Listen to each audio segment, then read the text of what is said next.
Hordoftoota kiyya gaaffii keessan deebisuu ufeetiin jira jechuudha. Gaaffii isin nagaggaafatan abee eessatti dhalatte eessatti guddatte abee jaa qabda manni ati keessatti viidiyoo waraabde sun mana keeti moo mana maatii keeti moo mana kiraadha moo eessadha akkasumallee waa baay'ee nagaggaafatanii jirtu jechuudha. Biyya kam turte kan jettan tootaalumatti gaaffii keessan isinii deebisa jechuudha. Mee natti bareede moo akkamii har'a dhugaa laalamee asumaan mataa koo kelisa farrazadhee lola oh my god mataan kolli naa eerate qilleensi biyya keenyaan ta'a jechuu in ta'a garuma yeroo akkas goon ilaala ol kushur jetti jechuudha. Farrazeeni amma biqaatiin koonuma cammaree inni cammaree jaaka akka ajaa'ibaatti kuno fifidadhaa koota wantoota sinsin fayyadu. Hordoftoota kiyya nagaa fi araarri jaalalli waaqayyoo isiniif haa baay'atu. Egaa baay'ee kan na jaallattan baay'ee kan na kabajjan anis immoo jechuudha daran isin caalatti akkan isin jaaladhu yoonillee xinnoo tokko isin irraa ture suusii kan natti taatan jechuudha. Baay'ee isin kabaja hunduma keessaniyyuu baay'een isin jaaladha. Hin beektu gaa yeroo biyya galanii dhugaa dubbachuuf maatii ofii wajjiniin haasawuu kolfuu kana kanatu nama hawwata nama fudhata yeroo namarraa fudhatee sokka malee akka biyya arabaa saayitii 24 bilbila daqiiqaa tokko tokkoon misejjii deebisuudha haasa'u maaliif hanitti boqannuu hin qabnu kaachitti namatti boqannuu hin qabnu waan itti teenshinii keessa akka hin galleef waan nuti itti fayyadamnu yookiin namatti dawwallee nama faana haasa'u yookiin misejjii namaa deebisu yookiin waan adda addaa bilbilarraa ilaaluurraa kan hafe uumamaan yookiin immoo naachuraalii akkasitti qilleensa biyya abbaa kee fudhattee obbolaa kee maatii kee firootan kee biyya kee afaan kee wajjiniin haasa'uu caalaa wanti namatti tolu hin jiru jechuudha. Haa ta'uuf giddiima biyyi namaa giddiima baattatanii deemu ba'aa salgii namaarra taa'u jechuudha. Biyya namaa jechuun dhugaa dubbachuuf qalalli namatti jira. Qalalli jedhu ba'aa guddaan tokko waan namarraa bu'ee namatti fakkaata. Gammachuu hangan daangaa hin qabnetu namatti dhaga'ama jechuudha. Kanaaf amma gara bilbilaallee sin geessu jechuudha. Amma bilbila laalii muuziqaa dhaggeeffadhu kana yeroo saayyuun qabdu jechuudha biyya keessatti. Inna gaaffii keessan egaa tokkoon nan isiniif deebisa jechuudha. Namoonni baay'een kan cinqamtan jirtu. Mee immoo laayikii godhaa mee chaanaala koo laayikii godhaati immoo na jajjabeessa. Namni immoo haaraa taatan immoo sabiskiraayibii naa godhaa isiniin jedha. Odeeffannoo waqtaawaa adda addaa argachuudhaaf immoo notifikeeshinii oliirra akka godhatanii egaa gaaffiin jalqabaa jechuudha. Abee ati jaa qabdaa'oo jaa keetu dhufee si simatee moo maatii keetu dhufee si simatee eenyutu dhufee booleerraa si fudhatee eenyunni habaaboo qabatee as dhaabbatee qalabatii qabatee eenyutu sitti dhufee gaaffii baay'ee jajjattaniitu jechuudha. Ani gaa akkuma beekamu maatii kiyyatu dhufee na fudhate jechuudha. Ani obboleessa kiyyatu dhufee booleerraa na fudhate qaxxitaa siree qabannee bullee ani gara biyyaatti galee jechuudha. Maaliif dhugaa dubbachuuf onlaayinii irratti nama hin beekne wajjiniin galuun baay'ee ulfaataadha. Nama tokko hin beektu taanaan namichi sun maal akka ta'e maalummaansaa maatiinsaa biyyisaa eessa akka ta'e hin beektu taanaan booleetti faana galuu jechuun very difficult baay'ee ulfaataadha jechuudha. Keessaafuu namni bara kana hin amanamu nama sodaachisa. Kanaafuu ana kan na gaggeesses maatii kiyyadha. Kan na fudhates maatii kiyyadha jechuudha. Inni na barbaadu immoo booda iddoo maatii kootti na barbaadu jechuudha. Kanaaf ammoo heerumtee jirta lakki hin heerumne ani. Hin heerumne ammaatti illee sinitti maa jira. Biraa jaa qabda jaammoo jaas ganaan barbaada jechuudha. Jaarsas ganaan barbaada heerumas ganaan heeruma waa hundallee jechuudha.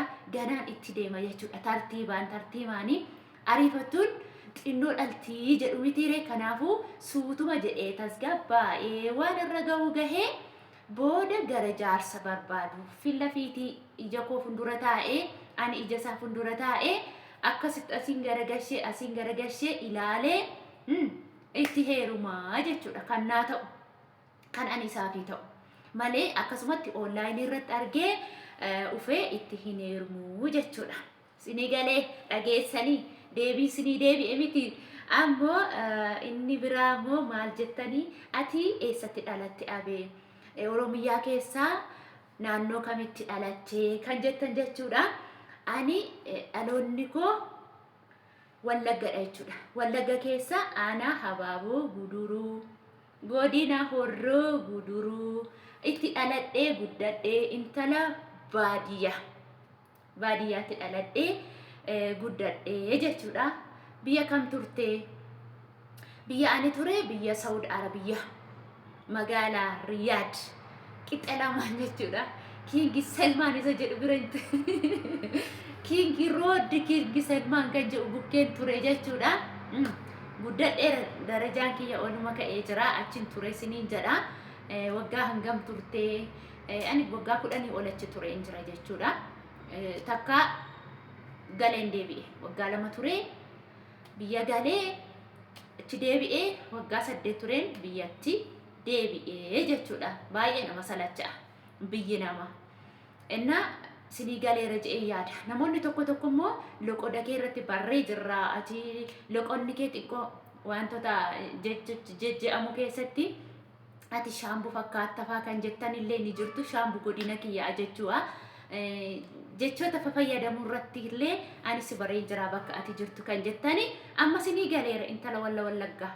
Ageessanii na bartanii asumaan jaanaa barbaaddu je'eetiin maal gochuun sinitti meseetanii akkuma sinii jabareedaasaa eeraa kan funyaan keenyiif addi keenyi walitti akkana jedhuun barbaada jechuudha. Amma jaa'eeraa bareedaasaan barbaada jechuudha. Sinii galaka maali naaf hin malu innaa kanadha. Gaaffiin inni biraammoo jechuudha. Abee ati mana eenyu aqxee? Manichi mana maatii keeti moo manichi kan keeti isa jedhamu jechuudha. Manichi kan koo miti, kan obboleessa kooti. Ani kanan dhaqees obboleessa kiyya biradha jechuudha. Maatii kiyyas immoo kanan arge mana obboleessa kooti jechuudha malee egaa hin beektu haalota tokko haalota nageenya waan tokko waan jiruudhaafi nuti immoo keessumattu namoonni bakka yeroo wanta tokko asii achi ilaalan wanti tokko baay'ee nama sodaachisa sinii galee. Kanaaf jecha garuu akka sodaatan miti galata waaqa biyyi nagaadha ammatti jechuudha. Tasgabbii qaba, nagaa qaba, hanga daandii irra deemee aqetti jechuudha. Amma sanguma keessa jiraachaa jirutti baay'ee tokko biyyi baay'ee tasgabbaadha. Akka wantuma yeroo achi taa'ee ilaaluun ture waanuma namni tokko gadi ba'ee funcaa'uu hin dandeenye. Ani manatti funcaa'ama yaa rabbii koo maalan godhan ture. Anna sodaadha waan jechuun onneen kiyya baay'ee sodaattu wayiiti. Kanaaf baay'ee sodaadha ture garuu akka sodaatan miti. Biyyi tasgabbaadha, nagaan baata, nagaan galta. Magaalaa keessa tasgabbii man baatee galta. Waan barbaadde waan waan hundumti mijataadha siniin jedha.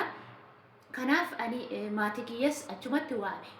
Maatii kiyya tara viidiyoo hin waraabne. Maatii kiyya walakkaa isaanii gaafa dhufan viidiyoo waraabe. Egaa akkuma beektani namoonni biyya keessaa viidiyoo kana baay'ee hin fedhan jechuudha. Giddii waraabe. Giddii isa gaafa harmee kiyya argee bichaa viidiyoo xiqqishuu waraabe. Isayyuu tole naan jechuu didanii jechuudha. Injira miti hin fedhan bakka viidiyoo waan jedhamuyyuu hin fedhan isaanii hin galle jechuudha. Baay'ee rileeshinii yookiin immoo walitti dhufeenya viidiyoo kanaa hin barbaadanii jechuudha. Kanaaf xiqqoo tokko okseen akka hin beekan yeroo sanatti biji waan jiruuf wal dubbisaa waan jiruuf waan warreef wal argaa jirruuf jecha viidiyoo xiqqishuu tokko irraa muradhe.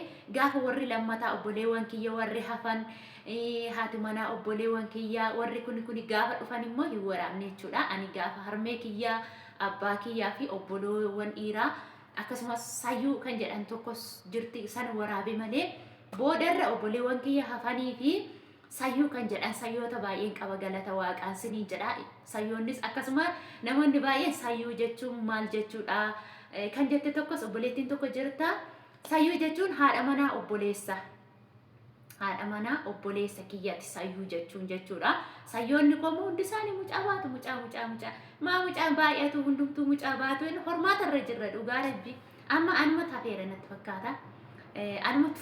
Ammatti hin baanne malee hundi isaanii dugdatti babbaachaa jiru. Yeroo ijoollee wal keessa shaa jedhanii baay'ee tokko nama gammachiisa, baay'ee tokko namatti tola jechuudha. Wayyoo kanuma keessattuu jiraadhe nama jechisiisa, nama gammachiisa jechuudha. Deebii keessan isinii deebiseetiin jira. wanneen hafan immoo waa hunda isaayyuu itti adeemna fedhaa fi jaalala waaqayyoo yoo ta'e jechuudha. Waan irra gahee waan irra jiru gaafan jaargadhe gaafan manas waan tokko hin jira miti. Kana isinitti nan himaa isiniin jedha. Garuu na gaafachuun keessan baay'ee kana jaallatan baay'ee kana kabajjan natti argisiisa jechuudha. Kanaaf nama jaallatan gaafatu. Anis immoo waanan isin jaalladhuuf gaaffii keessan deebisuudhaaf baay'een dirqama jechuudha. Obboleewwan kiyya qaalii baay'ee isin jaalladha baay'een isin kabaja. Lafa jirtanitti nagaa naa ta'a waaqayyo isin haa gargaaru. Rabbiin isin haa gargaaru lafuma jirtanitti nagaan baasee nagaan isin haa galchu maatii keessanittis nagaan isin haa galchu isiniin jedha. Wanti nagaa caalu hin jiru. Dhugaa dubbachuuf yeroo ilaalanii namoota baay'eetu nagaa dhabee gala, namoota baay'eetu du'ee gala, namoota baay'eetu maraatee gala, namoota baay'eetu achitti hafa jechuudha. Gaafa nagaatiin mana ofii biyya ofiitti gaafa galan hedduu tokko birriin achaa hafu baay'ee nama gammachiisa. Kanaaf yeroo hedduu na gammachiisa isiniin jedha obboleewwan kiyya. Turtii biraa yookiin immoo viidiyoo sagantaa biraan hanga walitti deebinutti nagaan naa tura isin jaaladha. Turtii gaarii isiniif haa ta'u.